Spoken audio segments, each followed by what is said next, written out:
ఈ క్లాస్లో మనం ఎనర్జీ గురించి తెలుసుకుందాం. మీరందరూ కూడా క్లస్టర్ అని దీని మీద అనుమాన పడతారు. క్లస్టర్ కాదు, ఇది కామన్ పేపర్లోదే. నాకు కామన్ పేపర్లో కొన్ని క్లాసులు ఉన్నాయి, అందుకోసం దీన్ని చెప్పటం.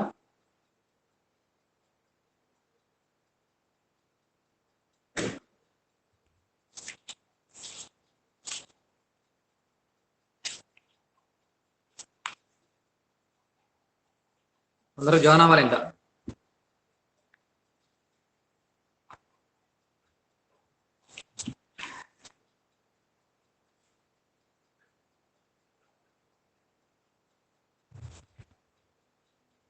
Hydrogen energy. హైడ్రోజన్ ఎనర్జీ అనేది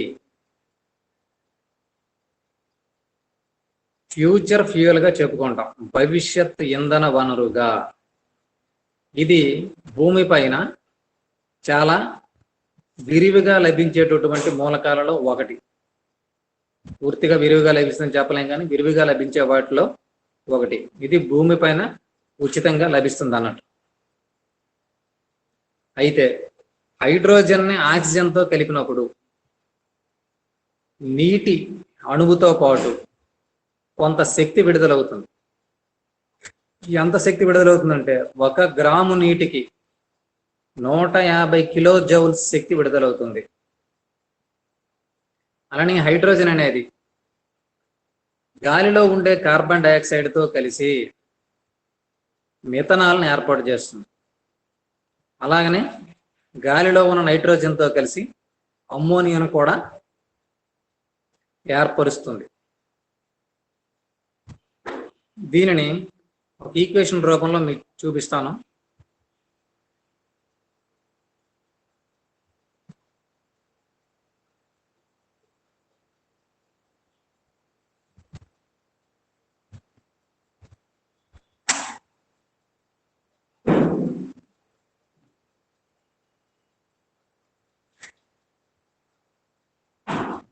చూడండి, ఇక్కడ H2 plus O is giving rise to H2O plus some energy, కొంత ఎనర్జీ, అది 150 కిలో జౌల్స్ పర్ గ్రామ్. అదే హైడ్రోజన్ కార్బన్ డైఆక్సైడ్తో కలిసినప్పుడు మిథనాల్ని, హైడ్రోజన్ అనేది నైట్రోజన్తో కలిసినప్పుడు అమ్మోనియాని ఇస్తుంది. మీరందరూ కెమిస్ట్రీ బ్యాక్గ్రౌండ్ ఉన్నటువంటి స్టూడెంట్స్ కనుక ఈ విషయంలో మీకు పూర్తి క్లారిటీ కూడా ఉంటుంది. అయితే ఈ హైడ్రోజన్ ఎనర్జీని, హైడ్రోజన్ని మనం వివిధ పద్ధతుల ద్వారా మనం పొందుతాం. అందులో విద్యుత్ విశ్లేషణ పద్ధతి ఒకటి, తర్వాత ఉష్ణ రసాయన పద్ధతి, తర్వాత శిలాజ ఇంధన పద్ధతి. మీకు ఈ మూడింటిలో మొదటిగా చెప్పుకున్నటువంటి విద్యుత్ విశ్లేషణ పద్ధతి పైన మీకు ఎక్కువ అవగాహన ఉంటుంది. విద్యుత్ విశ్లేషణ అంటే ఏంటి? విద్యుత్తును ఉపయోగించి నీటిని విడగొట్టడాన్ని విద్యుత్ విశ్లేషణ అంటారు. నీటిని హైడ్రోజన్ ఆక్సిజన్లుగా విడగొట్టడాన్ని విద్యుత్ విశ్లేషణ అంటారు. ఈ విధంగా విద్యుత్ విశ్లేషణ చేయబడినటువంటి పద్ధతిలో హైడ్రోజన్ మనం పొందవచ్చు. దీనినే ఎందుకు ప్రిఫర్ చేస్తారంటే, మిగిలిన 2 పద్ధతులు చెప్పాను మీకు, శిలాజ ఇంధన పద్ధతి అని, ఉష్ణ రసాయన పద్ధతి అని. వీటిలో బై ప్రొడక్ట్స్గా విడుదలైనటువంటి ఆ రసాయనాలు ఏవైతే ఉంటాయో అవి పొల్యూషన్ కారకాలు అవుతాయి, కాలుష్య కారకాలు అవుతాయి. కనుక దేనికి ఇంపార్టెన్స్ ఇస్తామంటే విద్యుత్ విశ్లేషణ పద్ధతి. దీనికి ఇంపార్టెన్స్ ఇవ్వడానికి కారణం ఏంటంటే, దీనివల్ల ఎటువంటి పొల్యూషన్ ఉండదు, ఒకటవది. రెండవది, నీరు మనకు చౌకగా లభిస్తుంది. మూడవది, విద్యుత్ విశ్లేషణ ప్రక్రియ అనేది చాలా సింప్లెస్ట్ వన్, చాలా సులభతరమైనటువంటి ప్రక్రియ. అందువలననే దీనిని మనం సెలెక్ట్ చేసుకుంటాం. అయితే ఎటువంటి విద్యుత్తును వినియోగిస్తామంటే DC విద్యుత్తును వినియోగిస్తాం. మనకి AC విద్యుత్ అవసరం లేదు. విద్యుత్ విశ్లేషణ ప్రక్రియకి దాదాపు 1.23 వోల్ట్స్ ఎనర్జీ అయితే సరిపోతుంది ఒక నీటి మాలిక్యూల్ని అలా విడగొట్టడం కోసం. నెక్స్ట్ విశ్లేషణ ఎలా చేస్తారో ఒక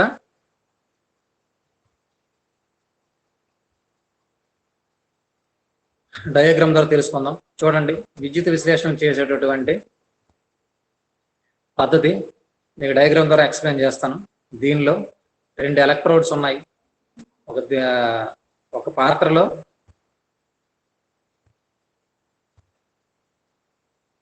మీరు సాధారణ ఛిద్ర పాత్ర అని చెప్పేసి ఆ పాత్రలో 2 ఎలక్ట్రోడ్స్ ఉన్నాయి. ఆ 2 కాపర్తో తయారు చేయబడి ఉన్నాయి. ఆ 2 ఎలక్ట్రోడ్స్ నేను పటంలో చూపించడం చూడండి. ఇక్కడ ఒక ఎలక్ట్రోడ్ ఉంది. 2 ఎలక్ట్రోడ్స్ ఒక దాని యొక్క ప్లస్ టెర్మినల్కు ఇంకొక దాని డిసి యొక్క డిసి యొక్క రుణాత్మక కొనకు కలబడినటువంటి ఆ ఎలక్ట్రోడ్కి ఏమని పేరంటే క్యాథోడ్ అని పేరు. డిసి యొక్క అంటే డిసి కరెంట్ డైరెక్ట్ కరెంట్ యొక్క ధనాత్మక కొనకు కలబడినటువంటి ఎలక్ట్రోడ్కి మనం యానోడ్ అని పిలుస్తాం. దీనిలో విద్యుత్ విశ్లేషంగా దేన్ని ఉపయోగిస్తామంటే నీటిని ఉపయోగిస్తాం. మనం నీటినే హైడ్రోజన్ మరియు ఆక్సిజన్లుగా విడగొట్టిన తర్వాత దాని నుండి హైడ్రోజన్ పొందుతాం అన్నట్టు. విద్యుత్ విశ్లేషంగా నీటిని వాడుతున్నాం. దీనికి DC విద్యుత్ను సప్లై చేయడం ద్వారా అంటే పంపించడం ద్వారా ఇది నీరు మరియు ఆక్సిజన్ మరియు హైడ్రోజన్లుగా విడిపోతుంది. అయితే దీని యొక్క హైడ్రోజన్ యొక్క ఆ ఉత్పత్తి పెంచడం కోసం నిర్దిష్ట విద్యుత్ సాంద్రతకు విశ్లేషక వోల్టేజ్ని తగ్గించి విద్యుత్ విశ్లేషక దక్షతను పెంపొందించవచ్చు. అంటే విద్యుత్ విశ్లేషణ చేసేటటువంటి ఆ కెపాసిటీని మనం పెంచవచ్చు. దీనికోసం ఏం చేస్తామంటే ఎలక్ట్రోడ్స్, ఇక్కడ ఎలక్ట్రోడ్స్ ఉన్నాయి కదా, ఎక్కడెక్కడ ఈ 2 ఎలక్ట్రోడ్స్ పైన ఏవైనా ఉత్ప్రేరకాలని కోతగా పొయ్యవచ్చు. అయితే దేనిని పొయ్యడం ద్వారా విద్యుత్ విశ్లేషక సామర్థ్యాన్ని పొందవచ్చు అంటే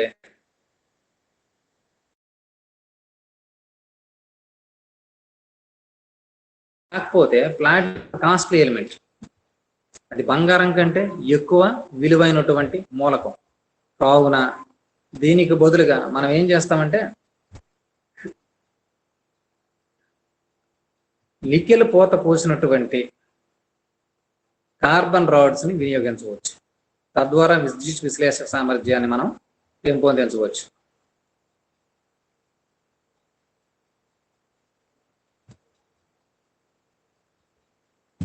అయితే దీనివల్ల అడ్వాంటేజెస్ ఏంటి, డిసడ్వాంటేజెస్ ఏంటి, ఉపయోగాలు ఏంటి,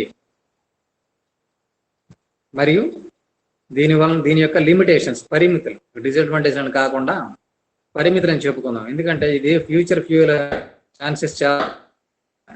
ప్రస్తుతం మనం ఎక్కువగా శిలాజ ఇంధనాల పైన చాలా వరకు ఆధారపడ్డాం. మనం గత కొద్ది కాలంగా సోలార్ పవర్ పైన డిపెండ్ అవుతాం.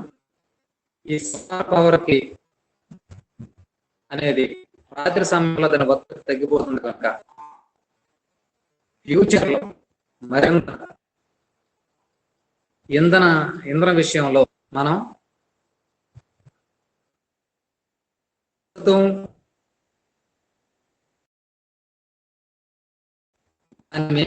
ఆధారపడడం తగ్గించడం ద్వారా విదేశాల నుండి ఏవైతే శిలాజ ఇంధనాలను తగ్గించాలంటే మనం ఎక్కువగా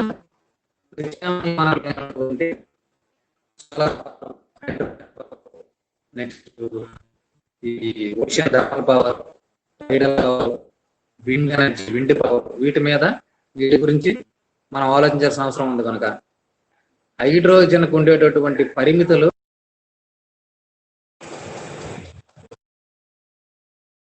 ఎక్కువగా రావటం ద్వారా అడుగులోనికి ఎక్కువగా రావటం ద్వారా దాని పరిమితులు తగ్గిపోతాయి. ప్రస్తుతం ఉన్నటువంటి కాస్ట్ అవన్నీ. అయితే ప్రస్తుతం ఉన్న అడ్వాంటేజెస్ చెప్పు, పరిమితుల గురించి మనం మాట్లాడదాం. మొదటగా అడ్వాంటేజెస్.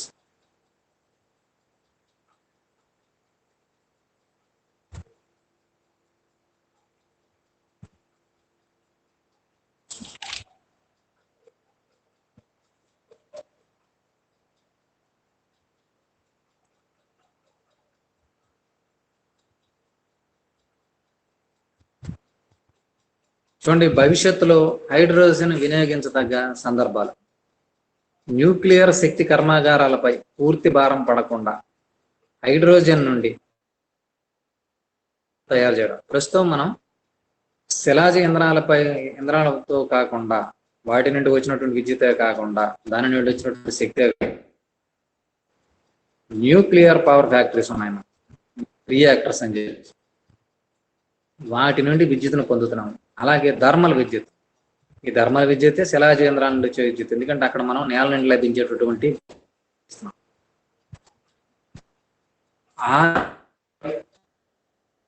రియాక్టర్స్ పైన ఆధారపడకుండా హైడ్రోజన్ ని వినియోగించడం ద్వారా మనం ఒకటి పొల్యూషన్ ఫ్రీ ఎనర్జీని పొందవచ్చు.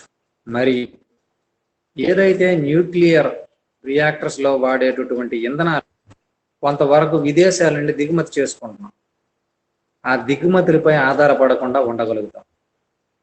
ఈ రెండు అడ్వాంటేజెస్ ఉన్నాయి. నెక్స్ట్, సహజ వాయువు పంపిణీ వ్యవస్థ ద్వారా నేరుగా హైడ్రోజన్ పంపిణీ చేయడం.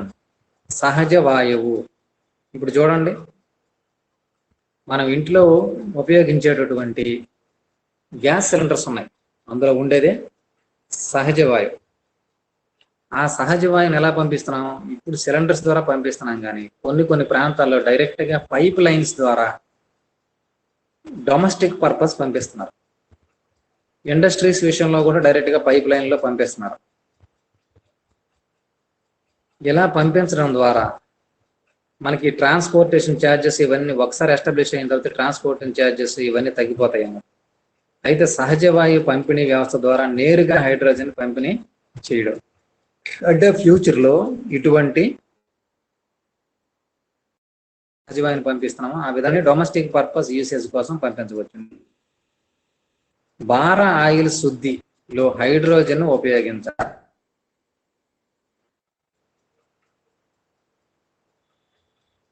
భార ఆయిల్ అంటే ఇది ఎక్కడి నుండి వస్తుంది?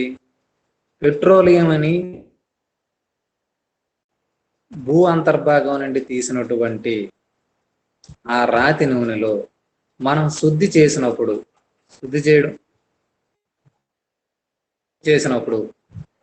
భార, తర్వాత పెట్రోలు, తర్వాత కిరోసిన్, తర్వాత తారు, ఇలాగా 1 by 1 వస్తుంటాయి. ఈ భార ఆయిల్ని శుద్ధిలో దాన్ని శుద్ధి ఉపయోగిస్తాం. నెక్స్ట్, సింథటిక్ ద్రవాయు ఇంధనాల తయారీలో దీనిని ఉపయోగిస్తాం. వాయు ఇంధనాల తయారీ గుర్తుపెట్టుకోండి. వాయు ఇంధనాలు అంటే మనం first year motion of a rocket చెప్పుకునేటప్పుడు ద్రవ హైడ్రోజన్ ని ఇంధనంగా ఉపయోగిస్తామనే విషయం చెప్పడం జరిగింది. ద్రవ హైడ్రోజన్ ని ఇంధనంగా ఉపయోగిస్తాం అంటే ర్యాకెట్లు, తర్వాత జెట్స్, వీటిలో ఇంధనంగా దేన్ని ఉపయోగిస్తాం అంటే హైడ్రోజన్ లిక్విఫై చేసి దాన్ని ఉపయోగిస్తాం. అయ్యే కారణం ఏంటంటే ఈ భారాన్ని ఉపయోగిస్తారు. హైడ్రోజన్ ఉపయోగించడం వలన ఆ ఇంధనం యొక్క బరువు అనేది, భారాయిల్ హైడ్రోజన్ యొక్క ఇంధనం దాదాపు సగం బరువు ఉంటుందన్నమాట. అంటే ఆ జెట్ యొక్క బరువుని మనం తగ్గించవచ్చు. ఇంధనం బరువే కొంత ఉన్నప్పుడు అది పైకి ఎగరడంలో మరింత కాంప్లికేషన్స్ పెంచుకునే వాళ్ళం అవుతాం. అంటే గురుత్వాకర్షణ ప్రభావం నుండి తప్పించుకోవడానికి దాని భారం మరింత ఇబ్బందికరంగా మారుతుంది. అంటే ఇంధనం యొక్క బరువును తగ్గించవచ్చు. దేనిని? భారాయిల్కి బదులుగా మనం హైడ్రోజన్ ఉపయోగించడం ద్వారా. హైడ్రోజన్ ఎలా ఉపయోగిస్తున్నాం? డైరెక్ట్ కాకుండా లిక్విఫై చేసి. అరే వింటున్నారా?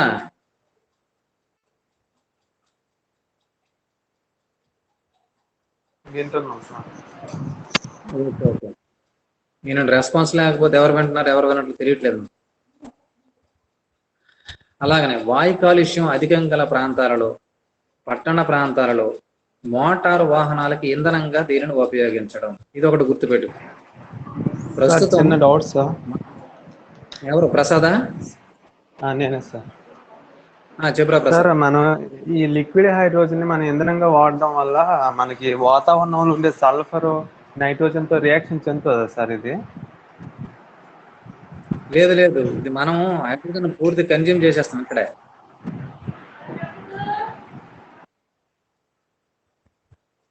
ఇప్పుడు బయట ఉండే హైడ్రోజన్ ఉందనుకో, అది అమ్మోనియా దేని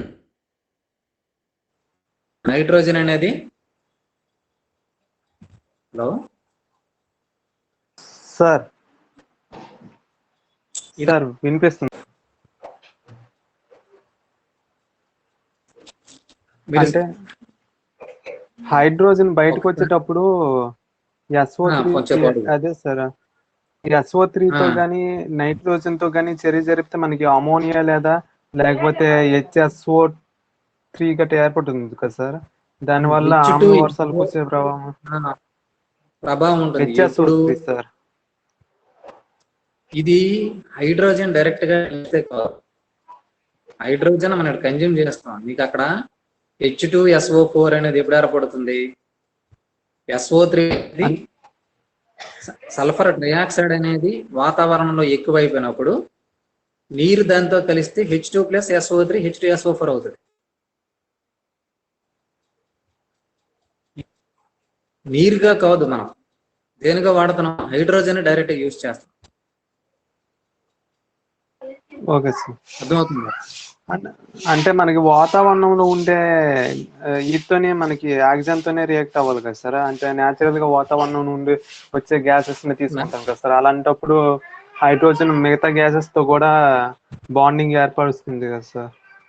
అంటే మనం డైరెక్ట్ గా వాతావరణం గాలిని తీసుకొని మండిస్తాం కదా సార్ దాన్ని, హైడ్రోజన్ ని. ఇది జరిగేవన్నీ ప్రత్యేక పరిస్థితుల్లో జరుగుతున్నాయి తప్ప కామన్ గా జరగట్లేదు. నేను ఒక విషయం చెప్తాను చూడు. అలాంటప్పుడు ఈ హైడ్రోజన్ ప్రస్తుతం మన గాలిలో ఉందా లేదా? ప్రస్తుతం గాలిలో హైడ్రోజన్ తక్కువ పరిమాణంలో ఉన్నటువంటి ఆ హైడ్రోజన్ అంతా పూర్తిగా సల్ఫర్ డైఆక్సైడ్ తో కానీ లేకపోతే కార్బన్ డైఆక్సైడ్ తో కలిసి సల్ఫర్ డైఆక్సైడ్ కానీ సల్ఫ్యూరిక్ ఆమ్లం కానీ కార్బోనిక్ ఆమ్లంగా మారిపోతున్నాయండి. లేదు సార్, కానీ ఇక్కడ మనం టెంపరేచర్ మెయింటైన్ చేస్తున్నాం కదా సార్.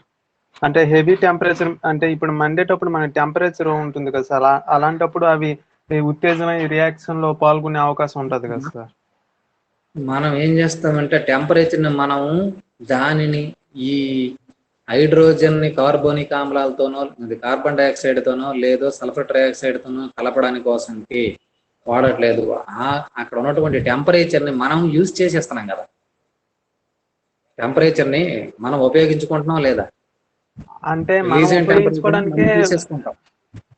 అంటే రిలీజ్ అయిన టెంపరేచర్ మనం వాడుకోవడానికి ఉపయోగిస్తాం సార్. కాకపోతే రిలీజ్ అయ్యేటప్పుడు మనం వాడుకోవడంతో పాటు ఎక్స్ట్రాగా మరి కొన్ని పనులు జరుగుతాయి కదా సార్.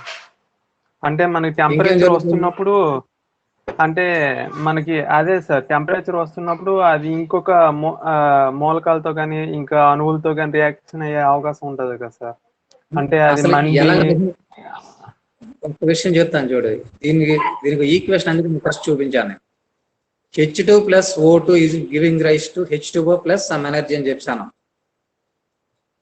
H2 అనేది ఎప్పుడు మండుతుంది? గాలిలో ఉండే ఆక్సిజన్ తోని కలిసినప్పుడు మాత్రమే, అవునా? అప్పుడు రిలీజ్ అయినటువంటి H2 అనేది వాటర్ వేపర్ ఫామ్ లో బయటకు వచ్చేస్తుంది. అవును సార్. ఈ నీటి మాలిక్యూల్స్ అనేవి వర్షం పడిన కంటే ఎక్కువ అవుతాయా? అవును సార్. వర్షంలో విపరీతమైనటువంటి వాటర్ మాలిక్యూల్స్ ఉండడం వల్ల ఆ వాటర్ భూమి పైన ఉన్నటువంటి సల్ఫర్ ట్రైఆక్సైడ్ తో, ఆ సల్ఫర్ ట్రైఆక్సైడ్ ఎక్కడి నుండి వస్తుంది మనకి? ఇవన్నీ అసలు సల్ఫర్ డైఆక్సైడ్ ఈ కార్బన్ మోనాక్సైడ్ కార్బన్ డైఆక్సైడ్ ఇవన్నీ ఎక్కడ రిలీజ్ అవుతున్నాయి చెప్పి? ఇవి శిలాజ ఇంధనాలు మండించడం ద్వారా లేకపోతే ఫ్యాక్టరీల నుండి మనకి వస్తున్నాయి. అవి ఉన్నాయంటే ఆ ప్రాంతంలో వర్షం పడినా సరే అవి యాసిడ్ రెయిన్స్ గా మారిపోతాయి. ఎప్పుడు దాని యొక్క తీవ్రత బాగా ఎక్కువగా ఉన్నప్పుడు.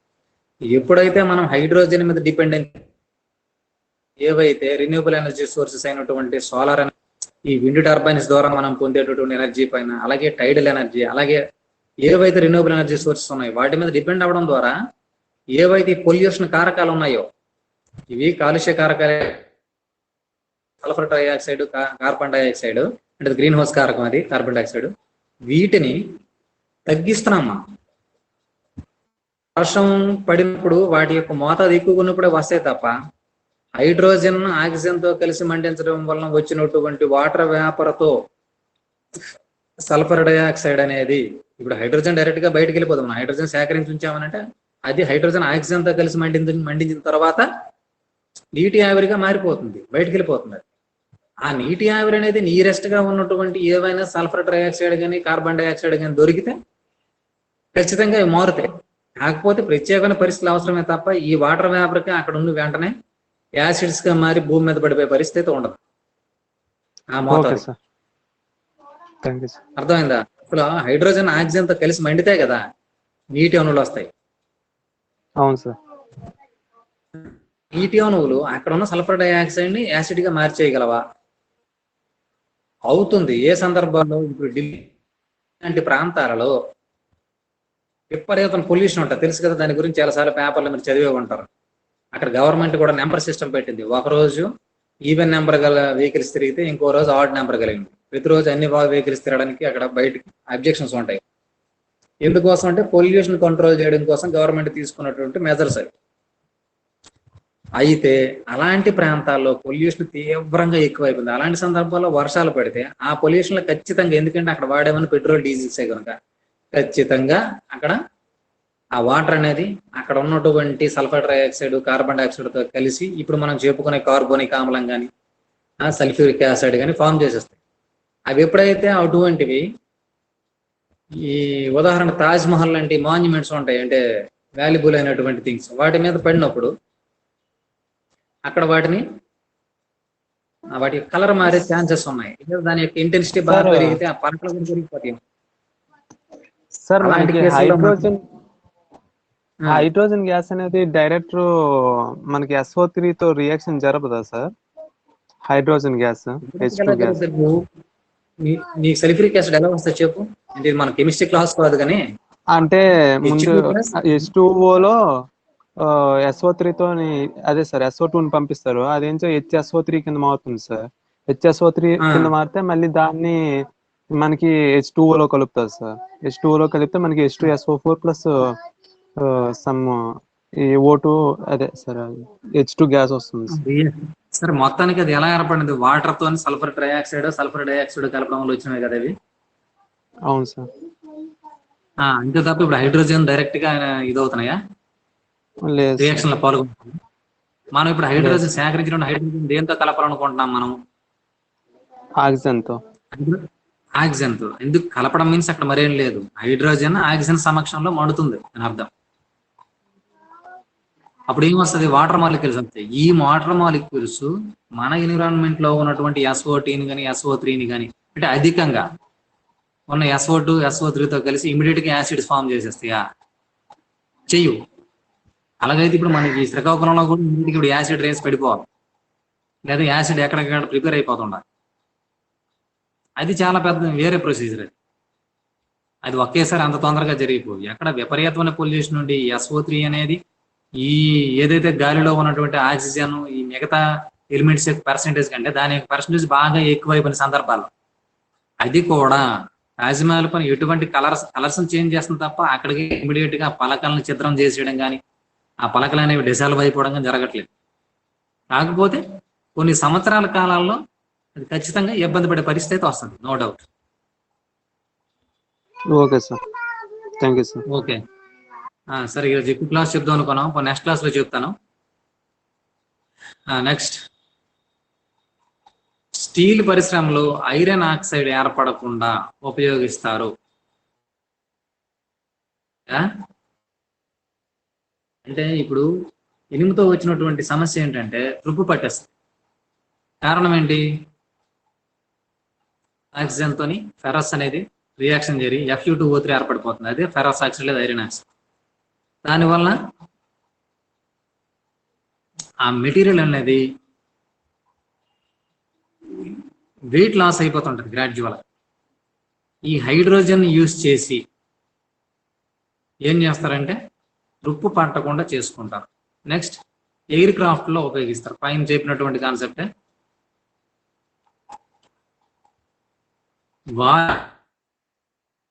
తయారీలో దీన్ని ఉపయోగిస్తాం. ఇంధనాలంటే ఇక్కడ ఎస్పెషల్ మరొక పాయింట్ రాశాడు, ఎయిర్ క్రాఫ్ట్స్. ఎయిర్ క్రాఫ్ట్స్ అంటే వీటిలో ఇంధనంగానే వాడతారు, ప్రత్యేకమైన అవసరం ఉంటే ఏముండదు.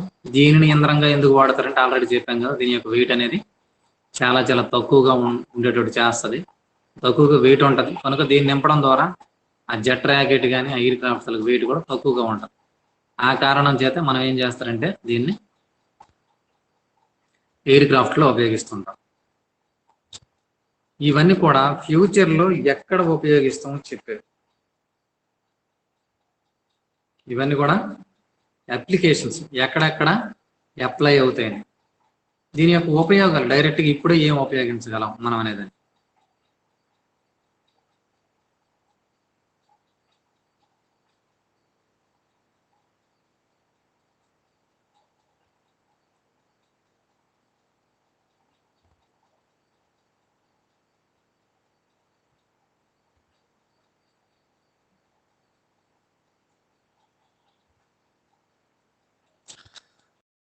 సారీ, చిన్న డిస్టర్బెన్స్, నెట్వర్క్ ప్రాబ్లం వచ్చింది, కట్ అయిపోయింది.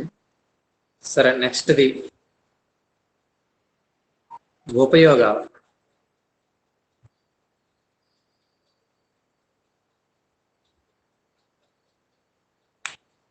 గృహ అవసరాలకు వినియోగించడం. ఎక్కడెక్కడైతే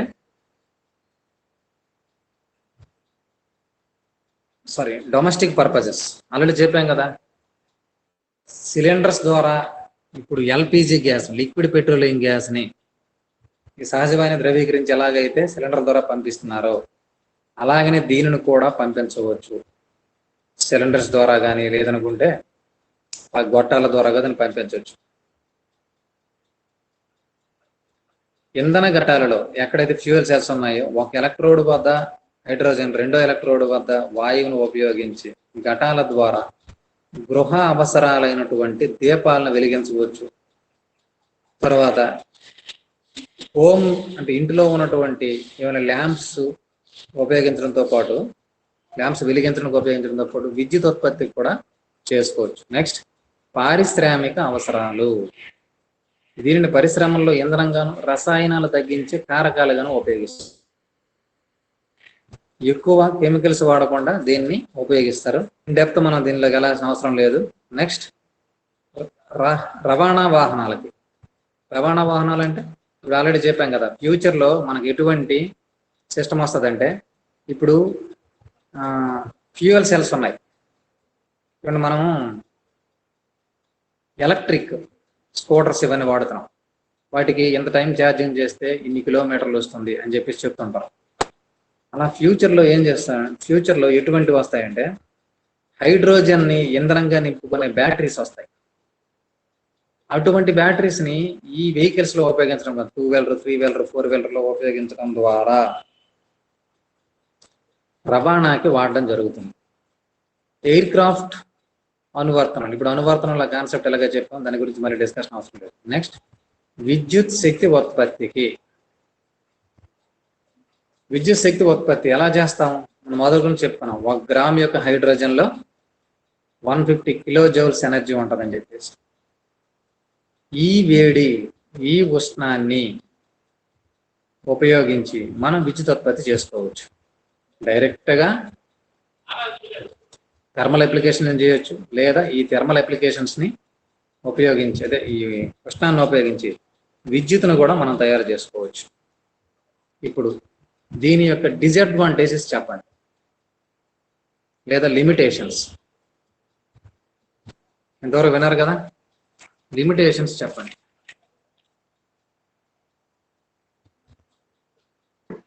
సార్, దీన్ని స్టోరేజ్ చేయడం అనేది కొంచెం కష్టంతో కూడుకున్న పని. ఇది గృహాల్లో వినియోగించడం వల్ల ఏదైనా ప్రమాదం సంభవిస్తే ఎక్కువ మొత్తంలో నష్టం జరిగే అవకాశం ఉంటుంది సార్. ఒకసారి వీడియో ఆపేసే ప్రసాద్. సార్ వీడియో ఆపేసాం సార్. ఓకే ఓకే, సరే చెప్పు.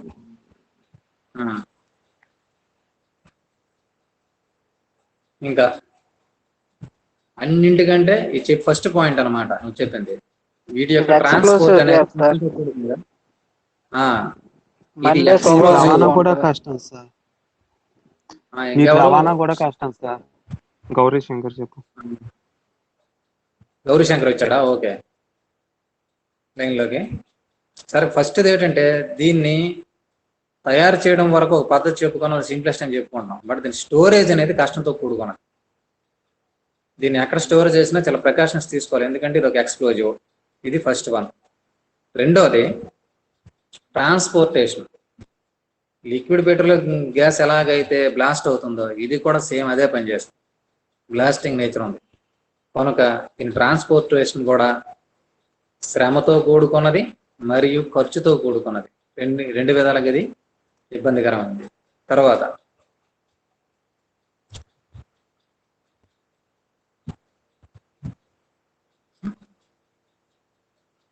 చెప్పండి, ఇంకేమైనా ఉంటే. సార్ ఇది హైడ్రోజన్ దీన్ని తయారు చేయడం సులభమైన పద్ధతే, కానీ దీన్ని తయారు చేయడానికి అయ్యే ఖర్చు ఎక్కువ సార్.